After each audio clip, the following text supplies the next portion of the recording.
ఇప్పుడు రికార్డ్ నొక్కా నేను. ఇప్పుడు మాట్లాడింది ఏది రికార్డ్ అవ్వాలి. మే 14 జూన్ రోజు ఈటీవీ విన్లో ఇల్లు అని హర్షవర్ధన్ గారిది రిలీజ్ అయింది. ట్రైలర్ రిలీజ్ అయిన దగ్గర నుంచి చాలా చాలా చాలా చూడాలనిపించింది. గౌతమ్కి మేకర్స్ తెలుసు, నాకు తెలీదు. సో చూసాక ఎలా అనిపించిందో నిర్మోహమాటంగా నా రివ్యూ ఇస్తాను. Okay, let's watch it.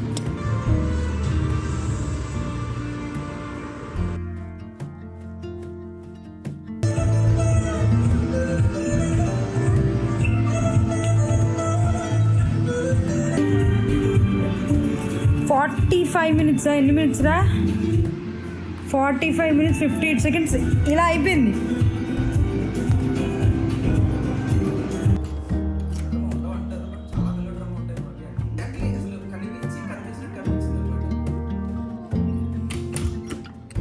అనుకుంటే గౌతమ్ కూడా అంతే, ఏదన్నా నచ్చిందంటే వెంటనే ఫోన్ చేసి ఎక్స్ప్రెస్ చేసి ఇలా అయింది, ఇలా ఫీల్ అయ్యాను అని చెప్పడం అనమాట. సో ఎవరైతే రోహిత్ అండ్ శశి ఉన్నారో వాళ్ళిద్దరు గౌతమ్కి ఫ్రెండ్స్ అనమాట. నేను వాళ్ళ వర్క్స్ ఇప్పుడు చూడడం లేదు, ఇదే ఫస్ట్ టైం. నాకు ట్రైలర్ చూసినప్పుడే ఎందుకో తెలీదు ఇది నాకు నచ్చుతుంది అని చెప్పి స్టార్ట్ చేశాను చూడడం. అంటే ఆల్మోస్ట్ ఒక సినిమా ఫస్ట్ హాఫ్ చూసినట్టే. ఈ మధ్యకాలంలో మనం ఎంత ఈజీగా డైవర్ట్ అయిపోయి అబ్బా ఇలా ఉంది అలా ఉంది అనుకున్న రోజుల్లో 45 minutes ఇలా అయిపోయింది. అంటే ట్రైలర్ చూస్తే అర్థమవుతుంది మీకు. ఇట్స్ అబౌట్ ఒక మనిషికి ఇల్లుతో ఉన్న కనెక్షన్ అండ్ దెన్ దాన్ని మిస్ అవుతుంటే ఎలా ఫీల్ అవుతాం ఎక్సెట్రా. అంటే నేను పెళ్ళాక నా రూమ్ నుంచి ఇంటికి వచ్చేస్తున్నప్పుడు ఒక వీడియో చేశాను. అంటే నాకు సడన్గా ఆ వీడియో గుర్తొచ్చింది. అంటే ఒక ఇల్లు అంటే ఏదో జస్ట్ ఏమేమి పెట్టుకున్నాము, దాని తర్వాత ఎలా సర్దుకున్నాము అని కాకుండా ఇట్ హ్యాస్ డిఫరెంట్ ఎమోషన్.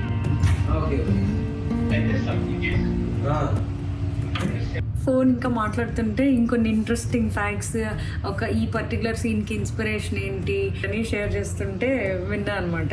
అంటే సినిమా చూస్తున్న కలర్ గ్రేడింగ్ కానీ, అంటే కలర్ గ్రేడింగ్ అని పెద్ద టర్మ్ కాకపోయినా మనకు చూస్తే మన చిన్నప్పుడు మన కళ్ళకి గుర్తుండి ఉంటుంది కదా, మన అమ్మమ్మ ఇంటికి వెళ్ళినప్పుడు ఎలా ఉండేది, మేబీ వెళ్ళే దారి అవ్వచ్చు, ఇల్లు అవ్వచ్చు, టెర్రస్ అవ్వచ్చు, చెట్లు చుట్టూతా అప్పుడు చూసిన అప్పుడు కళ్ళకు గుర్తున్న ఫ్రేమ్స్ ఈ ఇల్లు చూస్తుంటే మన అమ్మమ్మ వాళ్ళ ఇల్లు ఉన్నట్టుంది, అప్పుడు తీసినలా ఉంది అని అనిపించింది.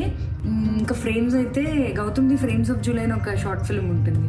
దానిలో జస్ట్ సైలెంట్గా ఆడియో విజువల్ అనేది ఒక అంటారు, నేను మెన్షన్ చేస్తాను ఇక్కడ.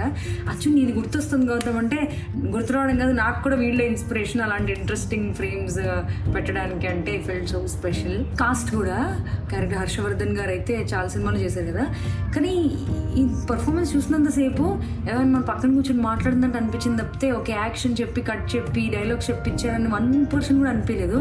అంత క్యాజువల్గా చేస్తున్నారు అందరూ, ఒక్కళ్ళనే కాదు మిగతా అన్ని ఫ్రెష్ ఫేసెసే. అది కూడా చాలా ఇంట్రెస్టింగ్ అనిపించింది. సో పర్ఫార్మెన్సెస్, మ్యూజిక్ బాగుంది. ఒక సాంగ్ ఉంది ఇంట్రెస్టింగ్ గా, ఇల్లు పాపం ఎత్తుతున్న బ్యాచులర్స్ ఎత్తుతూ ఉంటారు కదా ఇల్లు, వాళ్ళ కష్టాలన్నీ ఆ పాటలో చెప్పినట్టు గుర్తొచ్చింది. నిజంగానే అవును కదా పాపం, బ్యాచులర్ అంటే చాలు ఎన్ని తిప్పలు పెడతారో ఓనర్స్ అని అనుకున్నాను చూస్తాను సేపు. అస్సలు మిస్ అవ్వకండి, సబ్స్క్రిప్షన్ తీసుకుని కూడా చూడండి, లేదంటే మీ ఫ్రెండ్స్ని అడిగి ఆ ఒక్క ఇల్లు కోసమైనా చూసేయండి. So don't miss. యాక్చువల్లీ ఇప్పుడే చెప్పారు, చెప్పచ్చో లేదు తెలియదు కానీ ఏదైతే ఇల్లు ఉందో ఆ ఇల్లు నిజంగానే ఏదో కొన్నాళ్ళలో కొట్టేపోతున్నారో లేదంటే సంథింగ్ ఏదో గవర్నమెంట్కి కన్స్ట్రక్షన్ ఇచ్చేస్తున్నారో ఏమో. సో అప్పుడప్పుడు అనిపిస్తుంది కొన్నిసార్లు కొన్ని స్టోరీలు తీయడానికే కొన్ని ఉంటాయేమో అని.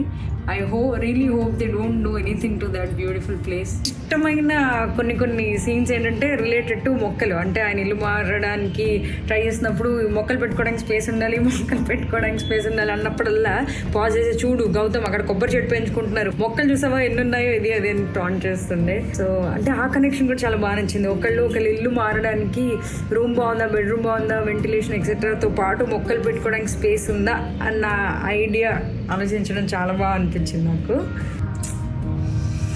Don't miss watching.